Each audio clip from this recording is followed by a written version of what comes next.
नमस्कार दोस्तों, आप सभी का स्वागत है आपके अपने चैनल हिंदी ज्ञान भंडार में। आज का हमारा टॉपिक है वर्णमाला। अक्सर लोगों के मन में कन्फ्यूजन रहता है कि वर्णमाला क्या होता है, वर्ण क्या होता है, तो वर्णमाला होता है तो वर्णमाला में कितने वर्ण होते हैं। सारा कन्फ्यूजन इस वीडियो में आपका दूर हो जाएगा। तो वीडियो शुरू करने से पहले एक निवेदन, यदि आपने अभी तक हमारे चैनल को सब्सक्राइब नहीं किया है तो इसी प्रकार के वीडियो पाने के लिए हमारे चैनल को सब्सक्राइब करके बेल आइकन भी दबा लें, ताकि जब भी कोई वीडियो अपलोड हो उसका नोटिफिकेशन आपको मिल सके। तो चलिए आप शुरू करते हैं। वर्णमाला। वर्णमाला हिंदी ग्रामर का बहुत ही आसान टॉपिक है। आसान होने के साथ साथ बहुत ही ज़रूरी भी है, क्योंकि अक्सर देखा जाता है कि जिस भी परीक्षाओं में हिंदी पूछी जाती है उस परीक्षाओं में वर्णमाला से प्रश्न अवश्य आता है। यदि 50 क्वेश्चन हिंदी का है तो 4-5 क्वेश्चन वर्णमाला से ही पूछ देता है। तो वर्णमाला आपको समझना बहुत ही ज़रूरी है। तो वर्णमाला समझने के लिए आपको वर्ण समझना पड़ेगा। वर्ण अगर आप समझ लेंगे अच्छे से तो आपको वर्णमाला समझने में कोई परेशानी नहीं आने वाली है। तो आप पहले वर्ण देखिए कि वर्ण क्या होता है। वर्ण क्या होता है? वर्ण होता है अक्षर, मतलब वर्ण का दूसरा नाम है अक्षर। और अक्षर शब्द का अर्थ ही होता है अनासवान। अक्षर शब्द का अर्थ क्या होता है? अनासवान, मतलब जो नष्ट न हो। अब नष्ट न होने से तात्पर्य क्या है यहाँ पे? नष्ट न होने से तात्पर्य यहाँ पे है कि जो टूटे न, जो खंडित न हो। मतलब अब खंडित क्या होगा? खंडित तो वही होगा जो खंड को जोड़ जोड़ के बनाया गया होगा। जो जुड़ जुड़ के बनेगा वही तो खंडित होगा। नहीं समझ में आया? आप कुछ उदाहरण समझिए। जैसे आपको एक शब्द दे दिया जाए कि राम। क्या शब्द दे दिया गया? राम। आप जैसे ही राम पढ़ें तो आपको राम की एक तो आकार समझ में आ रहा है कि राम र प्लस आ प्लस म। जैसे आप समझ पढ़े आपको समझ में आ गया कि राम कैसे बनेगा। र जोड़ेंगे, र में आ जोड़ेंगे, तब बन जाएगा प्लस म बराबर राम। ठीक, राम हो गया। अब हम राम को अगर तोड़ना चाहें, जैसे राम तो समझ में आ गया, ये तो राम है, लेकिन अगर हम इसको तोड़ना चाहें, इसका खंड करना चाहें तो आराम से खंड हो जा रहा है कि नहीं हो जा रहा है? क्यों? क्योंकि यह खंड खंड जोड़ जोड़ के बना है। खंड खंड जोड़ जोड़ के बना है तो इसलिए खंड खंड हो जा रहा है। लेकिन अक्षर में ऐसा नहीं होता है। अक्षर तो उस मूल ध्वनि का नाम है जो टूटता ही नहीं है। टूटेगा क्या? जब वो बना रहेगा तब ना टूटेगा। जैसे अब हम कह दें कि आप राम को तोड़िए, आप राम को तोड़िए, तो आप क्या करेंगे? राम को तोड़ने के लिए आप आराम से कह देंगे कि र प्लस आ प्लस म। अलग अलग हो गया, र आ म बराबर राम हो गया, टूट गया। लेकिन यदि हम कहें कि अब आप र को तोड़िए, अब र को तोड़िए, र टूटेगा? नहीं टूटेगा। इसको उच्चारण करने के लिए एक इसमें स्वर लगा है जिसको हम अ कहते हैं, लेकिन वह टूटेगा तो फिर इसका उच्चारण ही नहीं हो पाएगा, इसकी ध्वनि ही नहीं निकल पाएगी। आगे हम पूरा डिटेल में बताएंगे कि कैसे ध्वनि निकलती है, कौन सा व्यंजन होता है, कौन सा स्वर होता है।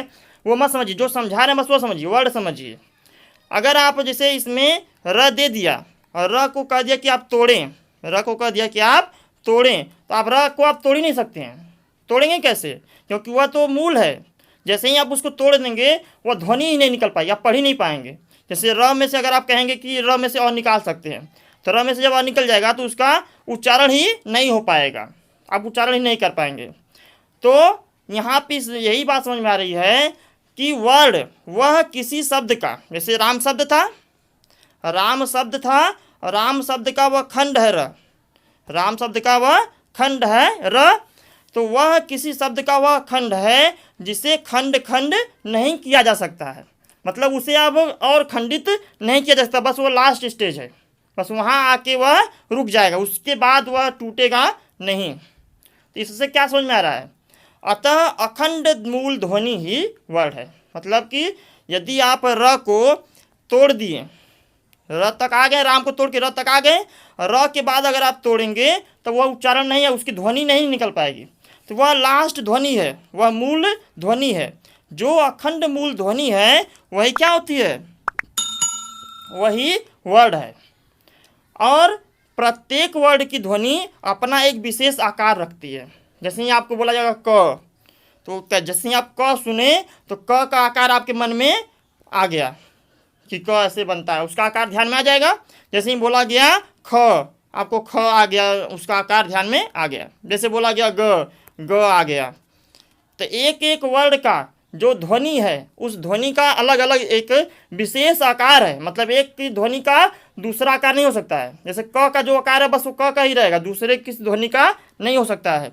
तो यह भी यह समझ लीजिए कि प्रत्येक वर्ड की ध्वनि अपना एक विशेष आकार रखती है, और उसी आकारों को हम क्या कहते हैं, लिपि कहते हैं। जैसे अगर हम लिखें क लिख दिए, ख लिख दिए, ग लिख दिए, तो जो हम लिख रहे हैं वही सब चिन्ह, वही सब लिखने का जो आकार है वही लिपि है। प्रत्येक भाषा की अपनी अपनी लिपि होती है, जो हिंदी भाषा में देवनागरी है। हिंदी भाषा में लिपि का नाम क्या है, देवनागरी लिपि है। ये तो समझ में आ गया। अब आप समझ लीजिए कि हिंदी भाषा की जो वर्णमाला है, वर्णमाला जो है उसमें 52 वर्ड हैं। कितने वर्ड हैं, 52 वर्ड हैं। अब यहाँ पे ध्यान से सुनिएगा, हम स्वर और व्यंजन की बात नहीं कर रहे हैं, हम वर्ड की बात कर रहे हैं। हिंदी वर्णमाला में 52 वर्ड हैं। अब 52 वर्ड में स्वर व्यंजन सब आ जाएगा। लोग कंफ्यूज भी हो जाते हैं कभी कभी, जब परीक्षा में पूछ लेता है तो कन्फ्यूजन आ जाता है। तो इसको ध्यान से समझिएगा।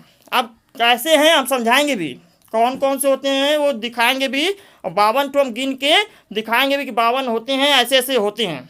उसको समझने के लिए आगे देखिए, हिंदी वर्णमाला में वर्डों की संख्या कितनी होती है, 52 होती है। और 52 कौन कौन से होती हैं समझिए। पहले आता है स्वर। स्वर कितने होते हैं सबको पता है, 11। कौन कौन से होते हैं आप समझिए। 52 आपको गिनना है तो सबको आप गिनना पड़ेगा। देखिए क्या क्या होता है अ, आ, ई बड़ी ई, ऊ बड़ा ऊ, री, ए, ऐ, ओ, औ। ये हो गया स्वर। कितना हो गया, 11। अब आइए बारी व्यंजन पे। व्यंजन होता है, हम देखिए ऐसे लिखे हैं कि आपको आगे जब समझाएंगे कि वर्ग क्या होता है, च वर्ग, क वर्ग, ट वर्ग, तो आपको समझ में आ जाएगा। इसलिए हम अलग अलग करके लिखे हैं पूरा अच्छे से समझाने के लिए आपको।